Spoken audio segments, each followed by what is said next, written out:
محبت عمل سے نظر آتی ہے، باتوں سے تو دکاندار متاثر کرتے ہیں۔ جب تک منزل نہ ملے تب تک ہمت مت ہارو، کیونکہ پہاڑ سے نکلنے والی ندیوں نے آج تک راستے میں کسی سے نہیں پوچھا منزل کتنی دور ہے۔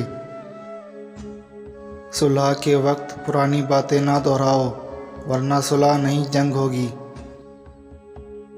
حضرت علی رضی اللہ تعالیٰ عنہ نے فرمایا، ہم سفر خوبصورت نہ بھی ہو مگر قدر کرنے والا ہونا چاہیے، کیونکہ گھر پیسے اور طاقت سے نہیں بلکہ محبت اور اتفاق سے بنتے ہیں۔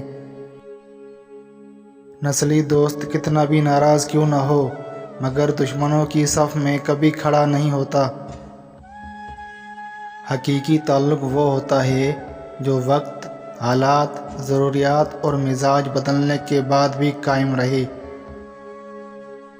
اسلام اتنا خوبصورت مذہب ہے کہ مسکرانے پر بھی آپ کو اجر ملتا ہے، اور یہاں تک کہ غصے کی حالت میں خاموش رہنے پر بھی۔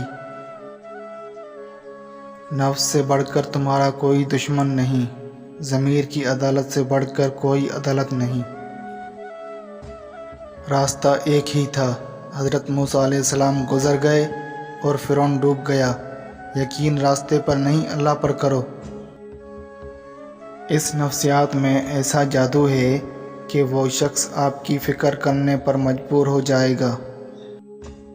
یاد رکھیں، کبھی کسی شخص سے اس کے حساب سے زیادہ وقت مت مانگیں، اس وجہ سے آپ اس کے سامنے ہمیشہ مجبور اور ناکام نظر آئیں گے اور اسے آپ کی کمی محسوس نہیں ہوگی۔ یہی چیز آپ کو نقصان دیتی ہے اور اسی وجہ سے اس شخص کو آپ کی فکر نہیں ہوتی۔